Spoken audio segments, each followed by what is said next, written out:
Welcome to the August 31st, 2021 episode of Reactive Consciousness, the in-depth podcast about what happened this week in our lives. I'm your host, vysethebold, and this is... Lotus Prince. And Dracologist. Hey, and we back. have another... What was that? I said, hey, welcome back. Oh, well, welcome back. I ruined your freaking intro. We rolled out the blue carpet. The red one is at the cleaners. But anyway, blue's pretty nice though. I mean, it's very royal. Color. Isn't blue very royal? Well, purple's royal because it's red and blue. And because it's made from a rare ingredient. Yeah, well, like blue, red blue and dye blue. is Red and blue were for upper class, but there was, at least in France, a particular shade of blue that was super rare and hard to come by, so it was only used for images. I forgot if it was religious images in general, or if it was specifically the Virgin Mary, but that's where the term sacre bleu comes from. It's literally sacred blue. Oh, wow.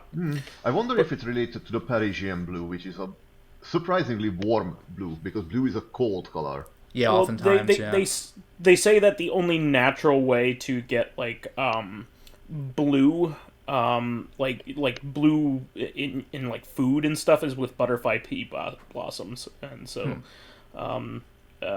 everything, there's not much else that pigments something blue. Yeah. So, but anyway, this is not about that.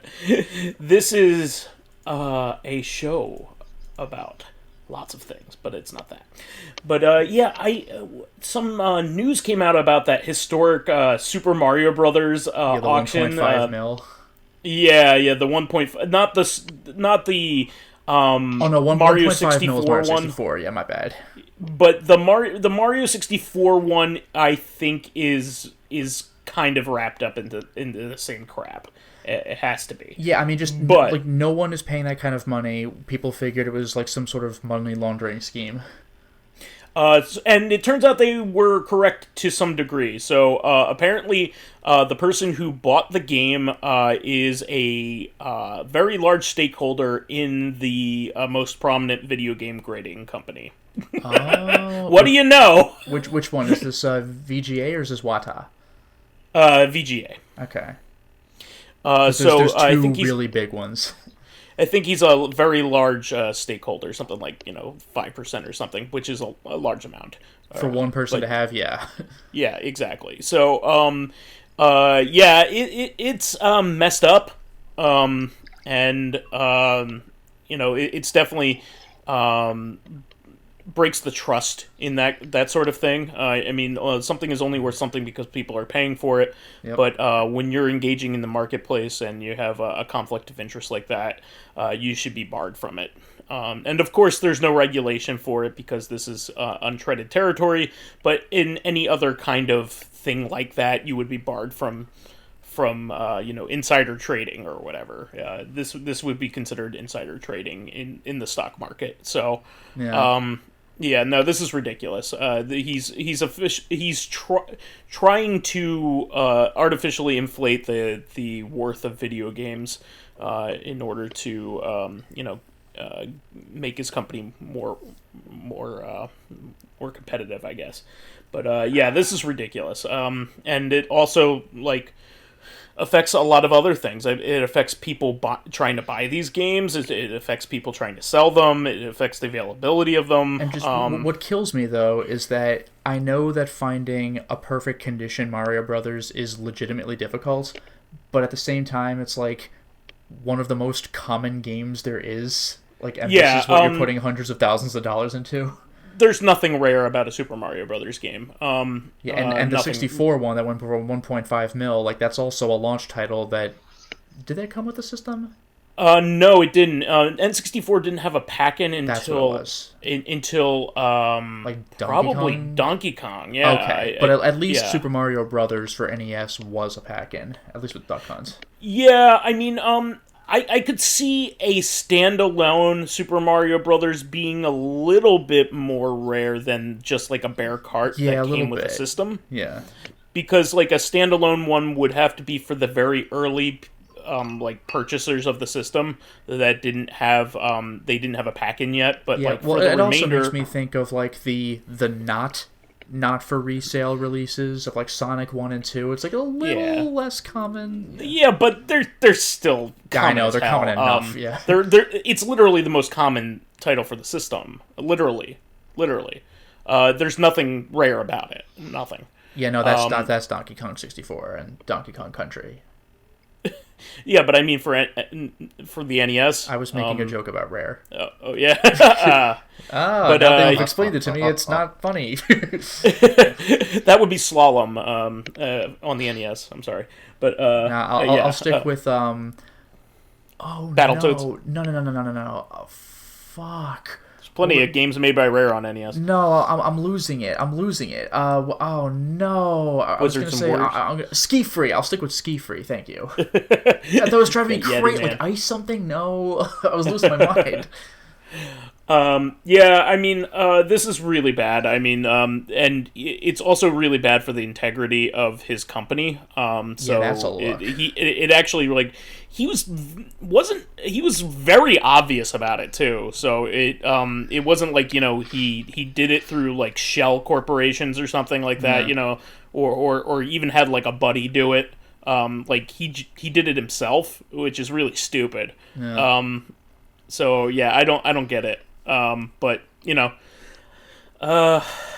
it's kind of like with Bitcoin. You're like, I'm always wary of crypto. I know a lot of people have strong feelings about crypto, but it's kind of a cult, if you ask me. But it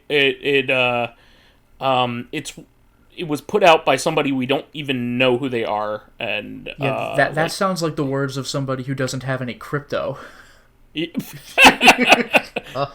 Sounds like somebody who has no love for Superman's dog. Who's God! Also named Crypto. Hidden. Or Ace the Bat Dog, or Streaky the Super Cat. I know them all.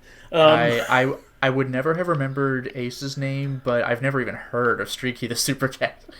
Well, Ace people have more of a chance of getting because he was at least in Batman Beyond. Yep. Yeah, like they named, to be cute, they named Bruce's dog Ace, after the old, like, stupid, like, 1960s dog character. Yeah, that's kind of funny. Yeah, but anyway, Crypto the Superdog had his own, like, show on Cartoon Network. Yeah, that I knew about. With the other, its own little super friends, of course. Just like, yeah, there's a super horse. Bullshit. Yeah, there is a super horse. That is weird. Yeah. Why does he need a horse? Like, so he doesn't have to walk himself. I mean, he could for companionship, maybe, but like not as transportation. Odin's horse could fly, I think, and it's got 6 legs. That's kick ass. Yeah. Wow. Sleipnir. Interesting. Anyway. But anyway, this is bad news. Stay away from it. Also, graded video games is something really dumb. I'm gonna let you in on a little secret. I am one of the, a gigantic collector of old video games. I have an entire room for it. I'm one of the biggest. I'm not one of the biggest, but I have a large collection. Wouldn't you agree, Lotus? I agree with that. Okay, I have a large collection that takes up an entire room. Okay, like, it is because I enjoy it, not because I think I'm going to get something out of it, and especially like, I don't think people realize this, but certain games, even from that era, are going to not be something that you can grade properly, because they deteriorate over time. Things like games with lithium batteries are literally going to rot in there if you grade them and keep them in a block of silicon or whatever. You know what it makes me think of is is like preserving. I guess today you could say like a pie. Well, no, that's kind of where I was going. I was going to say the old Nintendo cereal, or even the new Mario Amiibo cereal box. I'm going to keep some perfect just condition. Eat the fucking cereal. Yeah, now the cereal's years old and inedible. Yeah. Yeah, eat the cereal and keep the fucking box. I mean, that's what you're supposed to do. But anyway, I have to tell you this, that especially when you get up to CD games, you get to Sega CD, TurboGrafx CD, and then beyond, right? those games are dying over time. They are put together with glue that deteriorates naturally. So even if they are locked up and sealed and never opened, they are literally rotting away. And you have no control over it. Well, this is why archiving is important, kids. Yeah, correct. I believe in that. I don't believe in grading your games. Like I maybe could defend. You could defend grading the materials, like like the the instruction booklets and things like that. Sure, that's the thing. Like I would imagine that cartridges or CDs would have like obvious wear or they don't. Is the disc scratched? Yes, no. But you could do actual grading with like the cardboard box or something. Yeah, I don't know. I it's not like a comic book that can be like, under the proper conditions you can preserve for a very long time. It's not like film, that can be preserved over a long period of time, though that's very fragile too. You're better off preserving it just like we did with film, right? We digitized film so we could enjoy it. Yes. Yeah, we taped things off of TV, which still pisses off George Lucas to this day because the Star Wars Holiday Special continues to exist. Oh, well, I mean, George Lucas has his own issues, but that's besides the point. I mean, I'm not going to lie. If I were him, I would not mind if that disappeared either. I mean, I guess he's embarrassed, but, like, I mean, also, I know laugh at it. For preservation's sake, I mean, I get it, but, like, man, it's so embarrassing. Well, the cool thing is that Disney took the high road and took like the good part and put that solely up in a restored form. And that's the good part. So they kept the part where Grandpa Wookiee was watching softcore porn with no subtitles on any of the Wookiee speech. They kept that part. No, the part where B. Arthur shows up directly after that. That is the good part. That is legitimately like all right. No, the good part is the animated alien. It's oddly beautiful, like 70s animation. Yeah, the art is weird, but the animation's like smooth. Yeah, it's very trippy. It's not. It's very odd and very of its era. Cool. Yeah, it's cool. Yeah. But it's the introduction of Boba Fett, which is actually worth your time. It's fun, and it's nothing grand, but it's fun. But anyway, yeah. Moving on, I had one thing that I didn't put in the notes here that I wanted to mention real quick. Just another sign of this going poorly. Activision Blizzard is now getting sued by the state of California for supposedly destroying evidence. So, I had heard about that. Someone's trying to like the old classic like see in the movies, like put the paper in the shredder and shit. Yeah, no. They probably are deleting HR files and things like that. Yeah. I'm sure. By the way, while we're talking about Activision Blizzard, one thing that I wanted to mention that I forgot about in the notes is that to somewhat compensate for the crew's shitty behavior, in Overwatch, the cowboy character McCree, it turns out he was named after one of the employees who was found guilty of like sexual harassment and possibly assault and shit like that. So they're going to be changing his name, which actually involves a lot of work because the characters have like throwaway lines that refer to him when they're asking for help and stuff like that. So that's going to be a major overhaul. And this is not only that, but they have entire leagues dressed around like this thing. And it's like an esport. And well, it is an esport. Like there's an official tournament, yeah. But there's mixed reactions about this because on one hand, it's a good symbolic gesture. We could stop honoring an asshole by naming this cool character after him, but the other side of it is like, please tell me this isn't the only thing you're gonna do because I don't want symbolic results. I want actual results. Yeah. Punish the fucking harassers. What was that? I said that I'm with the later. This is not going to solve so much. Yeah, I do support it because it is something that should be done, but that better not be like. It makes me think of like the Black Lives Matter stuff where like they paint the street with like the phrase Black Lives Matter, and they're like, all we wanted you to do is arrest the fucking murderer, and you're like that's not going to solve our problems.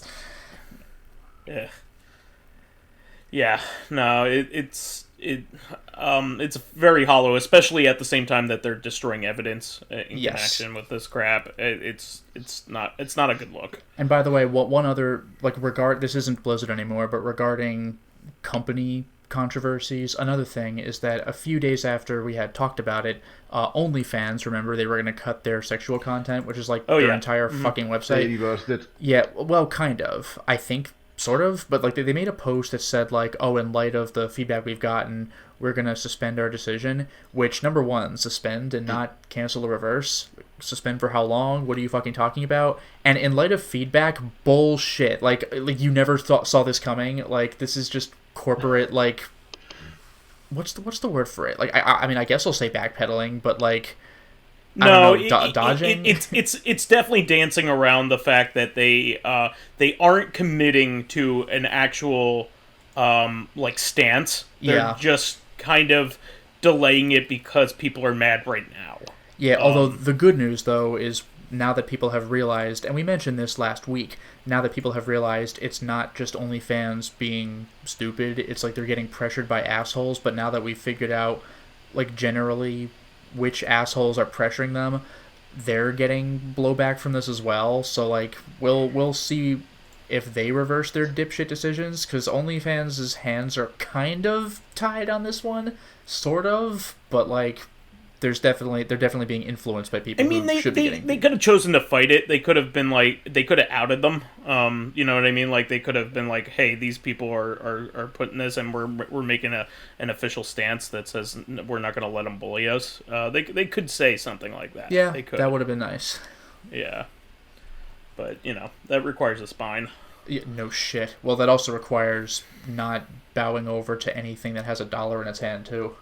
Exactly. At the end of the day, no matter what a company says, our number one priority is X. If it's literally anything other than making money, then they're fucking lying. Yeah. And this includes companies I love. If they ever say their number one priority is the customers, no, they're full of shit. It's making money, which involves helping the customer. I'll give them that. But their number one priority is making money. If it's literally anything else, they are ignorant at best and lying at worst. Yeah. Okay.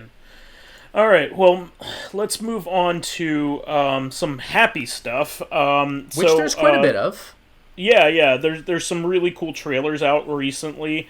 The Metroid Dread new trailer. You put this one up. Yeah, I'm not gonna spoil what's in it because there's two things that are in it that are what? But I will say this, as someone who's never really been into Metroid, I didn't even finish Super Metroid back when I had the chance to play it. I beat Metroid Prime 1. It was a borrowed friend's copy, so I'm I should beat this. But I liked it well enough. But I never was really into the Metroid games. This trailer kicked ass. This thing was great. It was neat. Yeah.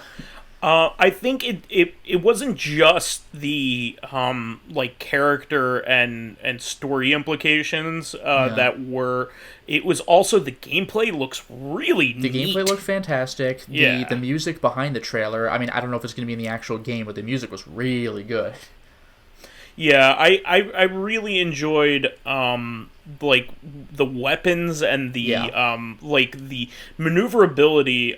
So say what you one of the things about Samus is that she's compared to other Metroidvania type protagonists like Alucard or somebody like that, she's a lot less agile until you get the screw attack, I guess. Yeah, especially in Super Metroid, you are so slow and floaty in that game until you get the run and screw attack power ups. Yeah, but and even then you're even so you are very stiff. So you might get the fast run ability. I forget what it's called, but I don't remember. The fast run ability only lets you run straight. You can't really do anything with it. That's true. Other than that, so it's not it doesn't add to your agility. Is my point. Yeah, you either go full speed horizontal or you do a super jump purely vertically. There's no turning or anything. Exactly, and so a lot of her abilities in this trailer make it seem like she has dodge moves and things like that, and ways of ducking and getting out of the way of weapons, and I can't think of a Metroid, like an official Metroid game with anything like that. Yeah, it looks like there's like react and counter mechanics. Well, did I was gonna say AM2R, but did Samus Returns have a thing like that? No, I don't think so. One of the latest Metroid games had a parry mechanic. I do remember. Yeah, that. Wasn't it Samus Returns? Oh, it's been so long since I played it, but there was some melee thing in that game, which was like there was a flash parry so mechanic, Dread might but be like an evolution of that. Well, it certainly is. I mean, it's made by the same people, so it's made by the same team. So I mean, it certainly looks like an evolution of that, but it's far it's a lot more advanced than it was before. So I wasn't dodging all around in that game. It was just like some kind of parry mechanic to kind of like throw the enemy off balance, kind of thing.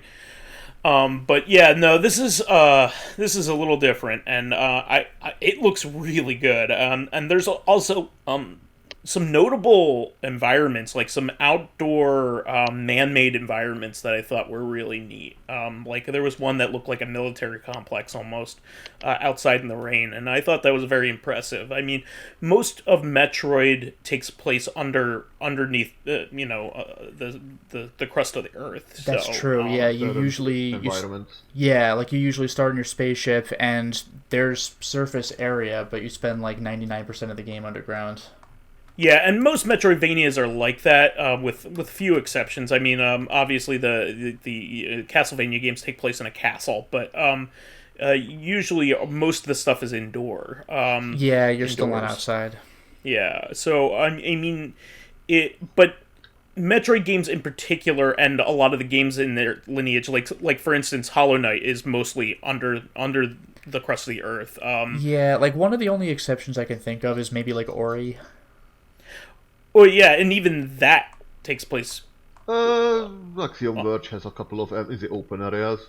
Yeah, but the second one looks much more open than that. But yeah, you are correct. But they're over time, like Metroid has expanded their environments to include more stuff like that. But this one actually looks like there are a lot of prominent areas that have like cool backgrounds and things like that. So I'm all for it, and I'm a gigantic Metroid fan. You guys know that. So that is the perk of being a 2.5D game. You can make a lot of good background environment, with good storytelling, environmental storytelling, if you are smart enough to use it. Sure. And that said, go ahead. I wanted to say that. A friend of mine, who also a big Metroid fan, said that he feels that Nintendo is jumping the shark with this series. And really, in what way? They haven't produced a new title in the series since. Samus Returns, of course. But a new title since since they kind of Other M. like. Yeah, adding parts of the story that he finds objectionable, I would think. Maybe we barely know anything about it. We've only seen gameplay. I don't know how you could say there are two things in the trailer that those were the things that I was like, what? But one of them has been done before. The other, I don't see anything objectionable about it. But I can't tell what they are because that goes into spoilers for those of us who don't want to. He could explain it better, but apparently he did. I don't say he didn't like it, but he felt like the story was a little bit forced in some way, or maybe let's just say he felt it went down an obvious path. I mean, every Metroid game has like Ridley, for example, who was not in the trailer, but Ridley's going to be back. Why wouldn't he be? Stuff like that. I mean, he's the most iconic, boss. What I find funny was the game is still named after a species that we genocided a long time ago. Yeah. Well, I mean, it's like Resident Evil. It makes less sense with each subsequent title. Resident Evil is not a name of an entity. It just means that some sort of, and Resident Evil. Be like an alien movie with no xenomorphs. Yeah. No, that's true. I mean, I know Metroid is specifically a particular like species, but like Resident Evil, it's like, oh, you're in a house, Resident, I get it, but like the more you play of the series, the more you wish it had just been called Biohazard. Yeah, nobody cares anymore, though. I mean, like, if they made a Metroid game without the Metroids, I would find it, like, pretty cool. I mean, like, they're doing something different. That's fine.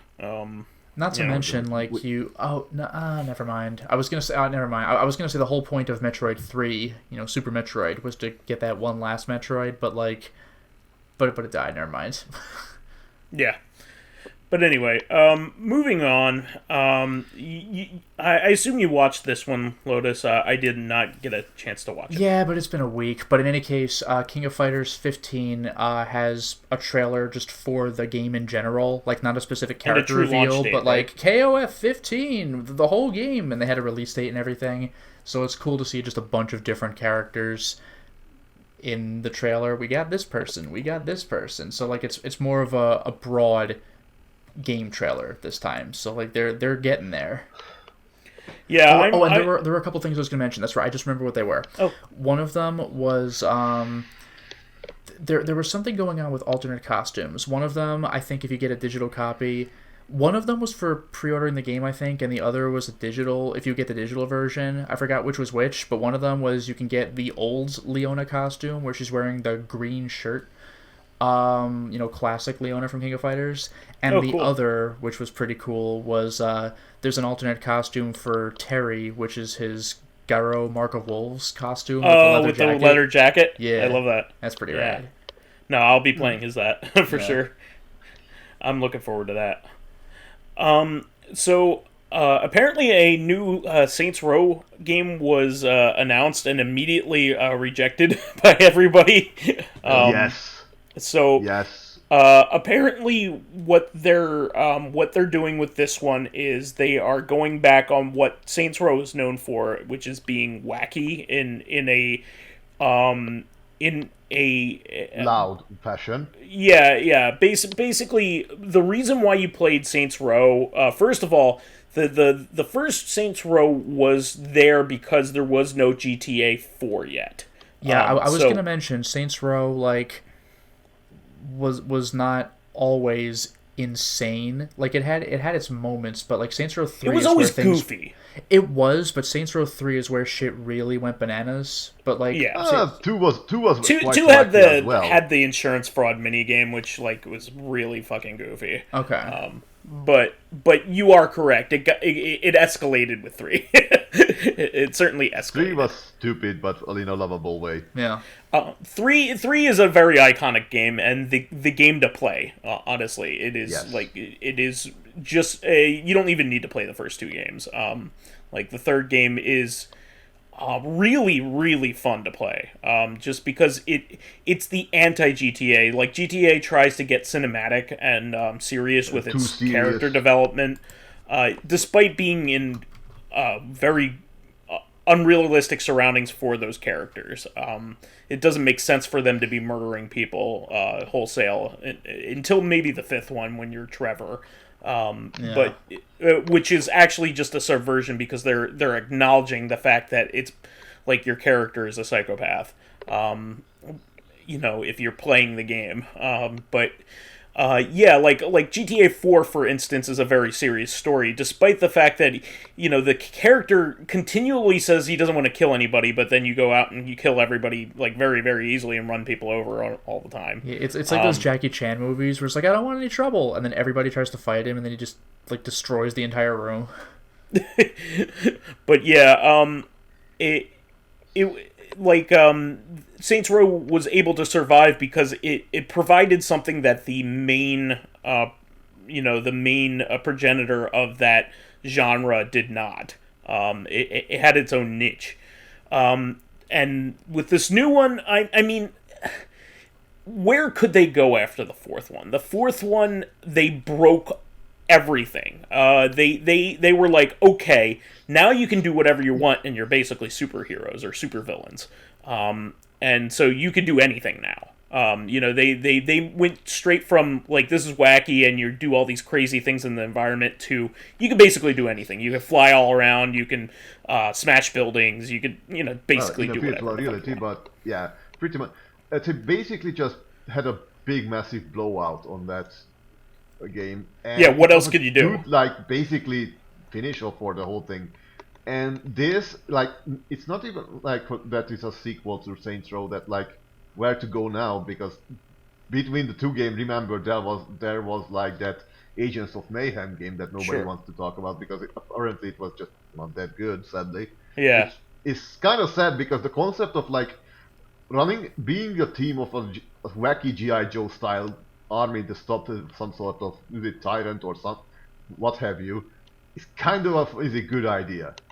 It was apparently just poorly developed. Well, not developed, but poorly executed, carried out. Yeah.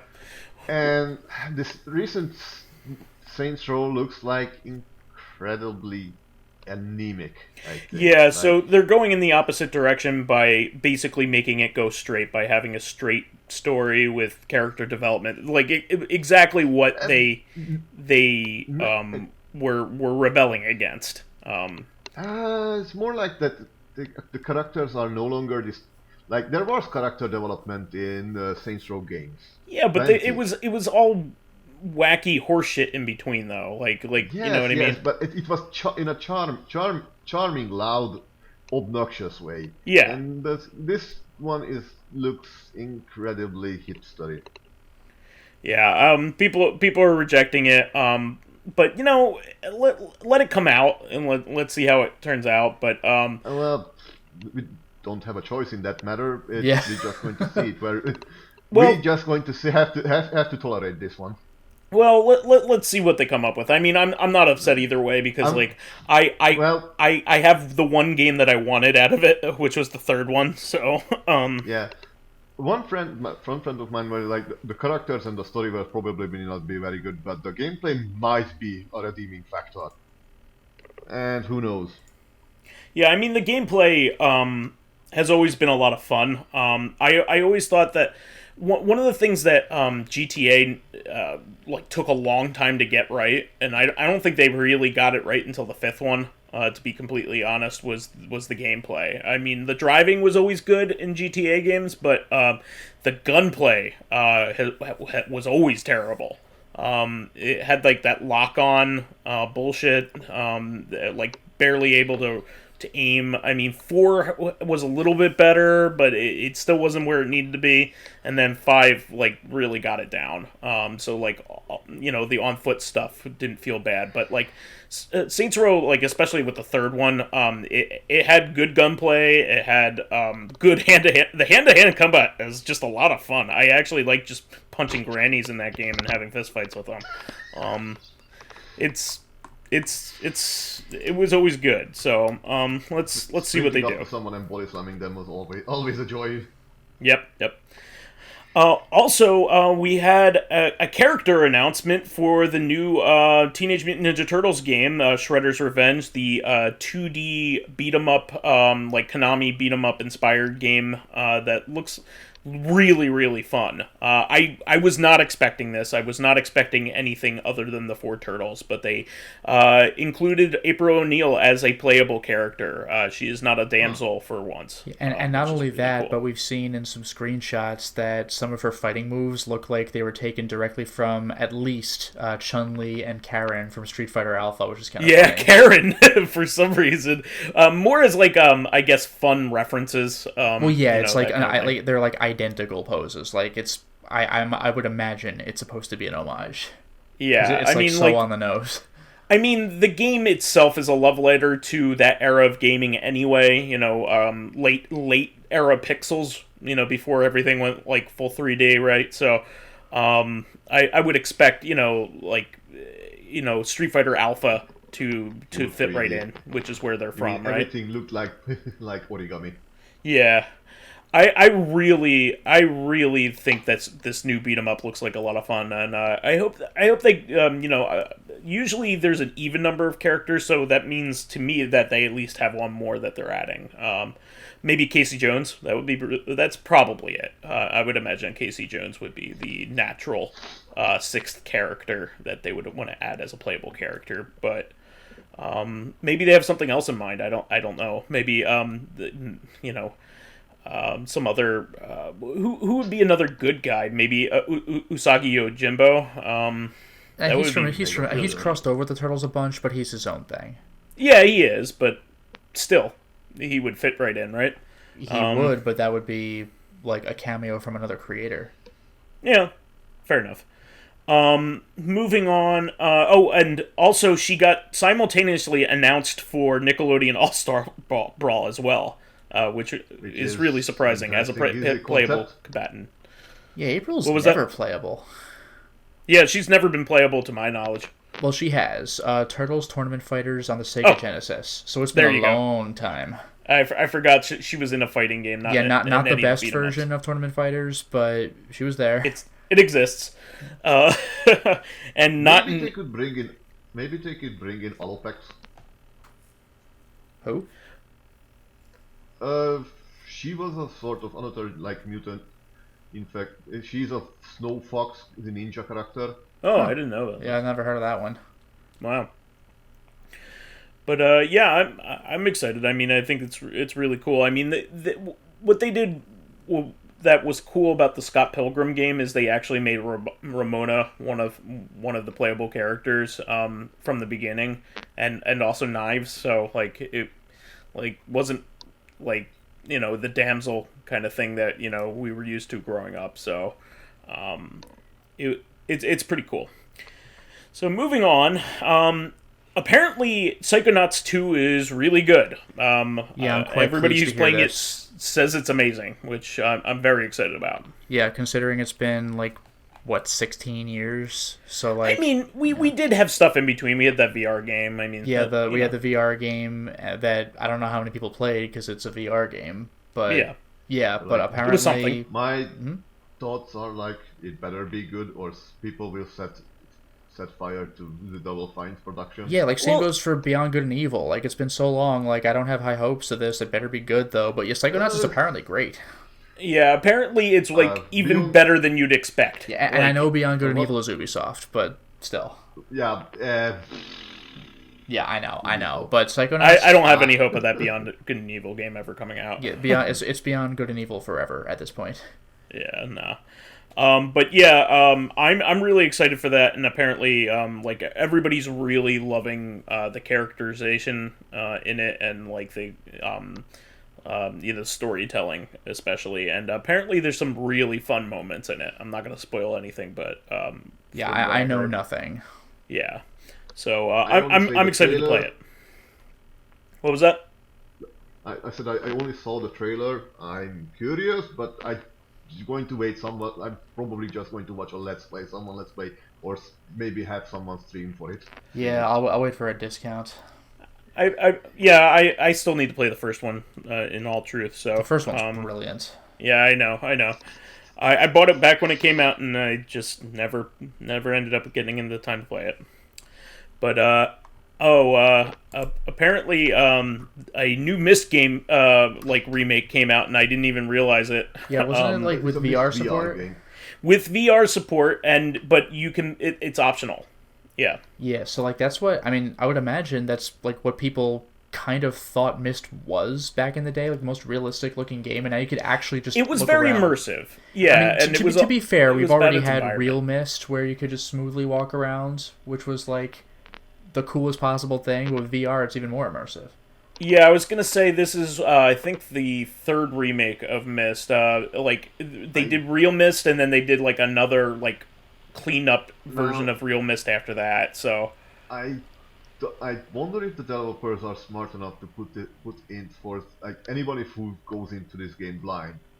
Are they going to put in a function that highlights anything that can be properly interacted with and not just a fluff? Yeah, for real.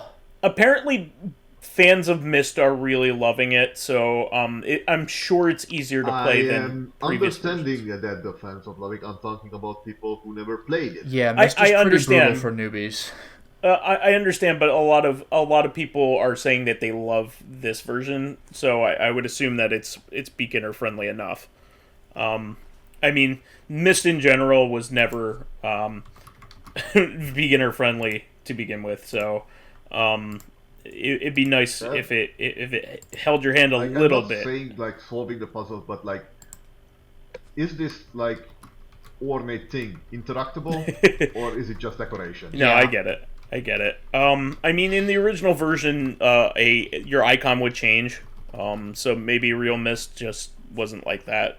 I don't know, but I remember when I was a kid, it having like a if you could pull on a lever, it would have like a hand pulling. So fair enough. But anyway, the famous joystick board manufacturers Brook have announced a new NES and SNES controller converter. I'm saying this because usually old systems don't get any attention when it comes to these kinds of things, and only in recent years has it really been accessible to be able to use an arcade grade joystick on a classic video game system, so on actual hardware. So I really wanted to point this out because Brook's products are basically universally like excellent. They are tournament grade, as it were, in terms of lag and support and things like that. So I just wanted to say that because this converter will allow you to use modern controllers and joysticks on an NES and SNES, and you may think that that's not necessary, but then you clearly don't play fighting games or shmups, because there are very many prominent fighting games on the SNES. That could take advantage of this. Games that haven't shown up elsewhere. I mean, there's a very prominent Gundam one that is still played today that never came out in any other form. And people still like their SNES versions of Street Fighter for whatever that's worth. They still love that kind of stuff. It's good for beat 'em ups. And it's good for, shmups, like I said.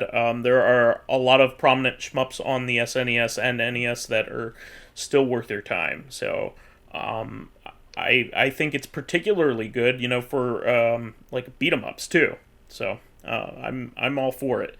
And, Brook's products are always good, so I'm really looking forward to that. And it comes with a lead off the dongle that goes to both the NES and SNES, and I believe they also have Bluetooth capability, so you don't have to just plug something in. You can use your modern controllers in like a wireless context as well, so that's really awesome. Also, I don't know if you guys know anything about the Retrotink products. I'm aware that it's a high quality, like non-HDMI upscaler. Okay, well, actually, it is an HDMI upscaler. Oh, is it? Okay. Yeah. So, it is probably currently the best upscaling device that you could buy. In terms of probably ease of use, and also all the things that you've been complaining about if you had a FrameMeister or an OSSC. So it apparently handles 480p extremely well, which the OSSC and the FrameMeister are pretty poor at. So that would include like GameCube games and PS2 games, and select Xbox OG games. So and also Wii games. I forgot about Wii. So like a lot of those games look best in 480p, and with we never really had proper upscalers to deal with that particular resolution. This also has instant switching between resolutions when resolutions change, like in Chrono Cross or anything like that. Yeah, that's pretty much the one thing that actually matters to me at this point. Like, sure. with a FrameMeister, like the switching is brutal. Yeah, so particularly if you have a Sega Saturn, which has no HDMI mod available, this would be the thing for you if you have a Sega Saturn. PS1, there is an HDMI solution out there, the PS1 digital that deals with that, but there isn't anything for the Saturn. So this is something where you could plug either SCART, or if you have HD Retrovision component cables for the Saturn directly into the Retrotink, and it just fucking works.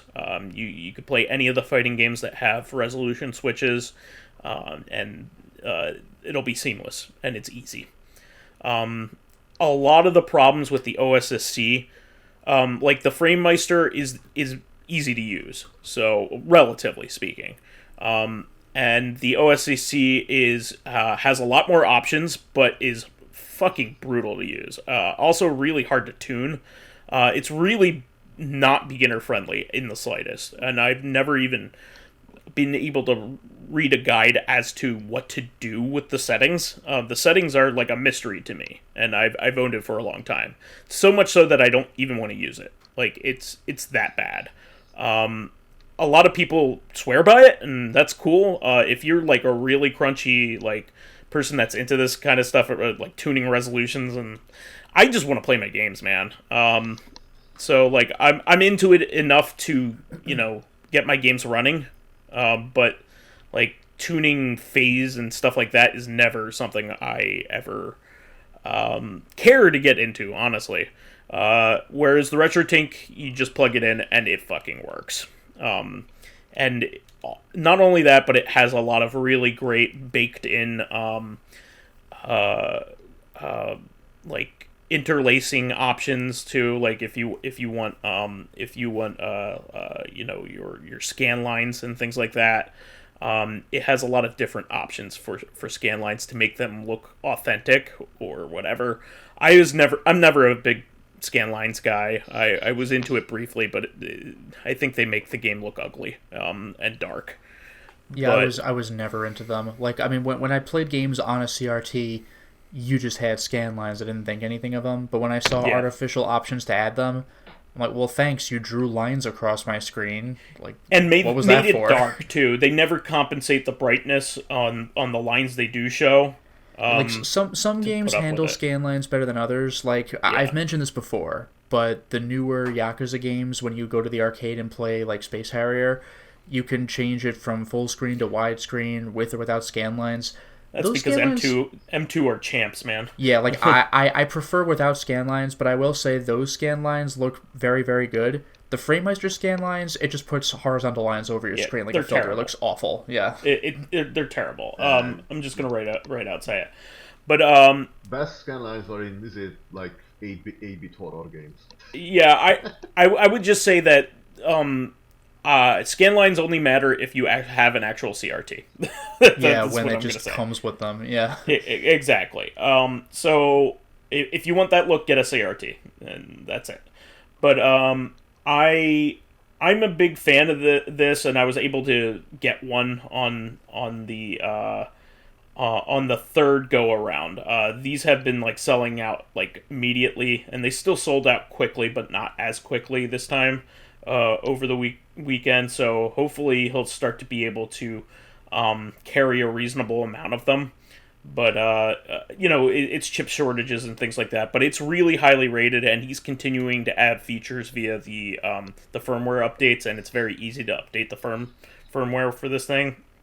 So I'm gonna recommend it to anybody who has a classic system that they either don't want to mod to get HDMI, or there are no options for it. Like a Jaguar or something like that. This thing takes pretty much everything that I can, except for, what is it, S-Video? I think S-Video is like the only thing it doesn't take. So it takes everything else. So I think that's really neat. And it's cool. And it just works. Like I said, there are a lot of review videos out there. but no, it does have S-Video. It has S-Video, component, composite, and SCART. So what more can you ask for? VGA.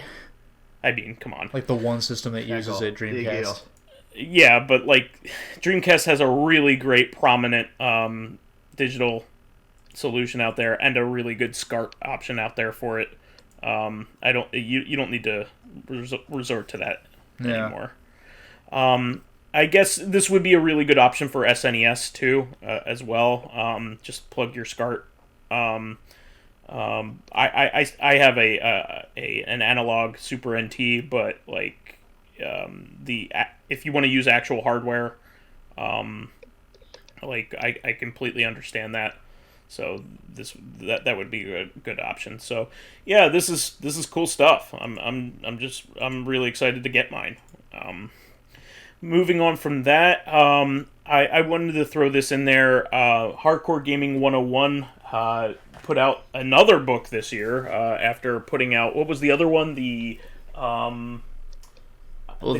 big one was the guide to Japanese role-playing games. Yeah, that's it. Yeah. That was a massive book too. Yeah, I gotta pick that one up next month. But this new one is the beat 'em ups. Yeah, guide to beat 'em ups, including basically all of the major beat 'em ups ever. They even have the River City Girls characters on the cover. They're going quite current. Yeah. So this one has all of the most prominent series that you could think of when it comes to the beat 'em up genre. So all of the Technos ones that would include like Renegade and Double Dragon, all the way up to their newer games like Double Dragon Neon, and so they have like all kinds of stuff in here. There's also the Capcom beat 'em ups, starting with Final Fight, all going through all of them and stopping at, I think the last one they made was Battle Circuit. Yeah. So they have all the Konami ones, including the Turtles games. They have and the prominent Sega ones. So that's what's included in this. So the heavy hitters of the genre that you can think of from the past, I should say. A lot of the more recent ones, like if that you want to point to, like Dragon's Crown, for instance, wouldn't be in this one. They would be in the follow-up Volume 2. But this guide is really, really awesome, and it also, I think for the first time, they're giving you the choice of a cover. So Rusty Shackles has done the art on a lot of the HG 101 books so far. So you could pick up the one by him, or there's one that what was that? Nearly all of them. A lot of them, but yeah, not. Maybe you're right. Well, all of the paperback ones. Yeah, which is nearly every book he's released. So it's not all, but it's close. Yeah, and but they have another one by a guy named Morocco, I think. Yeah, Morocco, and I love that one, so I went for it. It's more of in like a Streets of Fire kind of context. So anyway, I just wanted to give that a shout out, and it looks really awesome. So also there was a new 3 Gorillaz songs just dropped. Just freaking 3 nowhere. In a row. It was crazy. And they were all in reggae style, which was kind of neat. So I don't know if people have known this, but they've always been kind of had some reggae inspired stuff, like especially in the first album, and in Plastic Beach has some stuff in there as well. But they had an entire remix album. Plastic Beach had what, like White Flag? Yeah. There were a couple songs that were reggae inspired, but the original the original album was remixed with in Laika Come Home to be like reggae remixes, but these are 3 brand new songs done in the reggae style, and all 3 are really good. We're both big Gorillaz fans, but like it keeps surprising me how much I like them, like the new songs that they come out with. Like it's, I'm never going in like, hey, I'm going to like this. It's more like they just keep making things that I like, which is.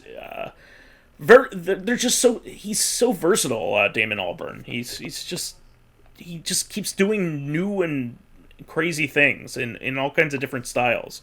Like to me, like I'm like what I want to say. Like to me, Gorillaz is always like, do you remember that the singer is from Blur? Yeah. Yeah, precisely. Like he used to be in basically a British invasion boy band. And between that and Oasis, Blur was the better. Oh, between them and Oasis. Oasis. Yeah. Oasis. Yeah, but I always liked Blur the better the two, but yeah. But I'm just excited. I mean, I know you like Jimmy Jimmy. Is that right? Yeah, all 3 songs are good, but Jimmy Jimmy's fantastic to me. I really like Deja Vu, and I really like Meanwhile. Jimmy Jimmy's the one I haven't had a chance to listen to twice. Jimmy Jimmy kicks ass. I forgot which one it was, Deja Vu or Meanwhile, but one of them sounds like more obviously reggae than the other. Meanwhile does, yeah. That's the one? Okay. Yeah. But yeah, I love them, love all 3. I'm really having a good time with it. And the final thing is a bummer. I mean, it's not completely unexpected. He's an old man. He's 91. He's an old man, but it was always kind of the joke. It's just like, geez, he's the one that's alive, like from the Mary Tyler Moore Show. Yeah. Like him, the guy who was old back then.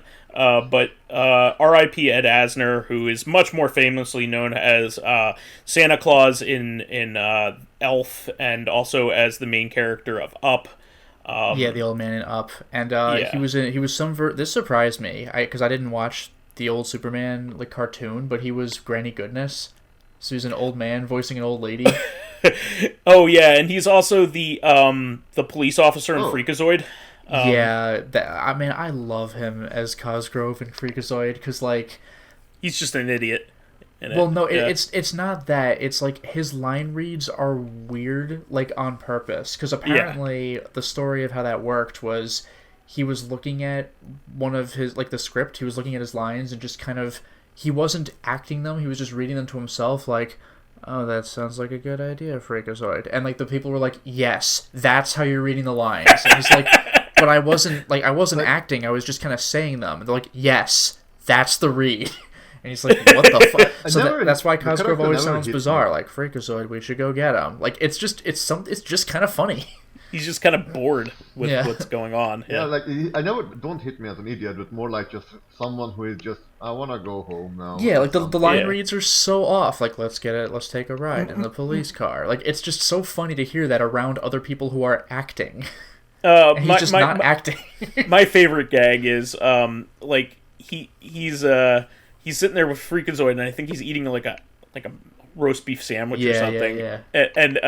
And he's just like, I never got married, and Freakazoid's like, oh, why's that? And he's just like, I like meat a lot. and Freakazoid's like, you can get married and still like a lot of meat. And he's just like, oh, huh. It's like, all right. Never occurred to him. I can do 2 things. Ed Asner was also a really funny and good person. On top of everything, so definitely look back at his work. I mean, he was still very prominent now. He was Cosgrove in a recent Teen Titans episode. That's believe amazing. It or not. Yeah. Mm-hmm. Yeah, he reprised his role. So as this weird fucking cop. Yeah, I mean, he loved working, and he was in a lot of really great comedies over the years. I mean, Mary Tyler Moore Show is a defining historical,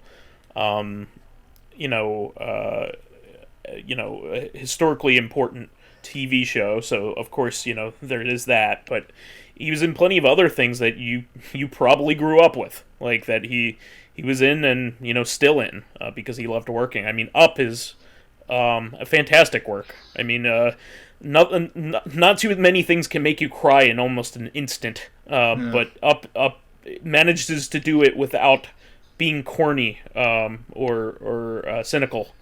Like it is genuinely heartbreaking. Like every time I watch it. So I'm not sure if cynical can make you cry, but okay. Well, that's what I mean.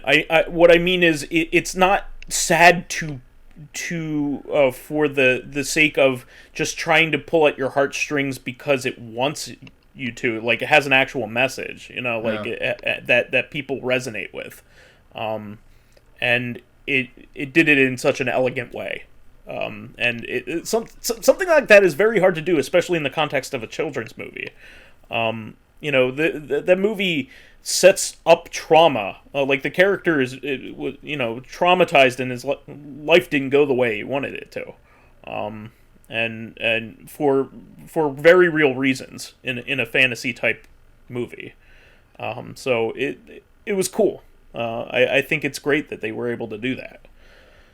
So anyway, that is all I have. How about you, gentlemen? I'm good. Okay. Well. How about you? Yes. Just that little news about from Japan, when basically Kadokawa, this happens like a few weeks ago, maybe a month or so, that the big anime manga publisher Kadokawa had a CEO that said that Japan may have to, in order to get better sales, may have to follow regulations of Apple and Google. And Japanese people did not like that, because apparently, like, that would require some sort of censorship, and they said no to that. Apparently so much that this CEO had to apologize and then basically cut his own payment by like 20 and 25%. Yeah, I mean, like, somehow I don't think that if anime conformed more to Western standards, suddenly more people from the West would be like wanting to see it. Like, the people who want to watch anime want to watch anime. Like, that's how it is. Yes. Yeah. Also, related to this, Kadokawa said that they will start translating anime and manga to English industrial-wise. That you might no longer have to look for fan translations in that regard.